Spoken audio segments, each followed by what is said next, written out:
बिस्मिल्लाहिर्रहमानिर्रहीम, अस्सलाम वालेकुम। शेफ़ उस्मा की किचन देसी पकवान में खुशामदीद। आज मैं आपके साथ फ्राई बैंगन की रेसिपी शेयर करूंगी जिसका टेस्ट बिल्कुल मछली जैसा होगा। बच्चे भी बहुत शौक से खाएंगे और आप इसको बहुत ही कम वक्त में बआसानी बना सकेंगे। तो चलिए रेसिपी की तरफ बढ़ते हैं। अगर आप किचन के हेल्पफुल और यूनिक गैजेट्स बाय करना चाहते हैं तो हमारी दराज शॉप इजी किचन को विज़िट करें, जिसका लिंक डिस्क्रिप्शन में मौजूद है। यहाँ पर हमने इस किस्म के फ्रेश बैंगन ले लेने हैं, उसको हमने वॉश कर लेना है। अब हम इसमें कट्स लगाएंगे। इस तरीके से हमने इसमें 2 कट्स लगा लेने हैं। तमाम बैंगन हमने इसी तरह से काट के रखे हुए हैं, लेकिन हमने जब बैंगन को काट लेना है उसके बाद हमने इसको पानी में डिप करके रख देना है। एक तो इसका कलर भी चेंज नहीं होगा और दूसरा जब हम इसमें मसाला ऐड करेंगे तो वो इस पर अच्छी तरह से लग जाएगा। तो चलिए अब इसके लिए मसाला रेडी करते हैं। मसाला बनाने के लिए हमने यहाँ पर 4 टेबलस्पून बेसन लिया है। अब हम इसमें कुछ स्पाइसेस ऐड करेंगे। स्पाइसेस में हमने यहाँ पर 1 टीस्पून लाल मिर्च का पाउडर लिया है, 1 टीस्पून हमने यहाँ पर नमक लिया है। नमक और मिर्च अपने टेस्ट के हिसाब से आप कम या ज़्यादा कर सकते हैं। हाफ़ टी स्पून मैंने यहाँ पर सफ़ेद मिर्च ली है, जिसका जायका बहुत ही अच्छा लगता है। अगर आपके पास अवेलेबल नहीं है तो आप यहाँ पर काली मिर्च का इस्तेमाल भी कर सकते हैं। साथ ही मैंने यहाँ पर हाफ़ टी स्पून अजवाइन ली है और साथ ही हमने यहाँ पर 1 टीस्पून सफ़ेद ज़ीरा लिया है, 1 टेबलस्पून हमने यहाँ पर आमचूर पाउडर लिया है, 1 टीस्पून हमने यहाँ पर धनिया लिया है, कुटा हुआ धनिया लिया है। आप चाहें तो पाउडर भी ले सकते हैं। तमाम स्पाइसेस हमने बेसन के साथ ऐड कर लेने हैं।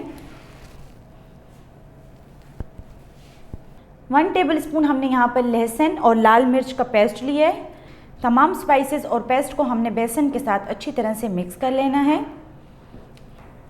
आप चाहें तो इसमें लहसुन का पाउडर भी इस्तेमाल कर सकते हैं। अगर आप लहसुन का पाउडर इस्तेमाल करेंगे तो ये मसाला बनाकर आप जो है तो 1 महीने तक रख सकते हैं। जब भी आपका दिल चाहे आप बैंगन बनाएं, भिंडी बनाएं, आप भरवा भिंडी बनाना चाहते हैं या फ्राई भिंडी बनाना चाहते हैं तो आप उसमें भी ये मसाला यूज़ कर सकते हैं। मसाले को हमने अच्छी तरह से मिक्स कर लिया है। अब हम इसको बैंगन के ऊपर अप्लाई करेंगे।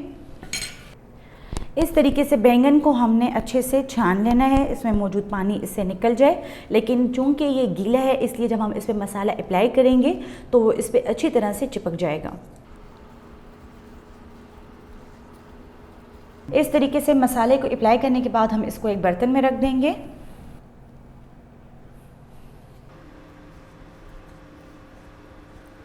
बैंगन को हमने अच्छी तरह से मसाला लगा लिया है। अब हम इसको शैलो फ्राई करेंगे। ऑयल को हमने अच्छी तरह से गर्म कर लिया है। फ्लेम हम इसके नीचे मीडियम रखेंगे ताकि बैंगन जले नहीं।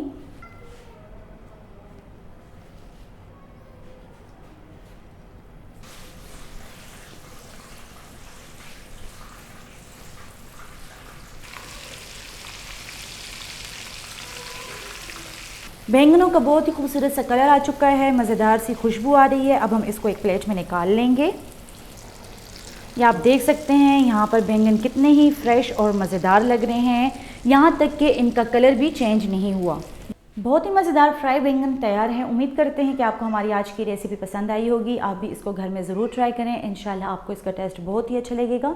मज़ीद हेल्दी और मज़ेदार रेसिपीज़ देखने के लिए हमारे यूट्यूब चैनल को सब्सक्राइब कर लें, फेसबुक पेज को लाइक कर लें और इंस्टाग्राम पर हमें फॉलो करें। तो चलती हूँ, दुआ में याद रखिएगा। इंशाल्लाह फिर मुलाकात होगी आसान, मज़ेदार और क्विक रेसिपी के साथ। शुक्रिया, अल्लाह हाफ़िज़।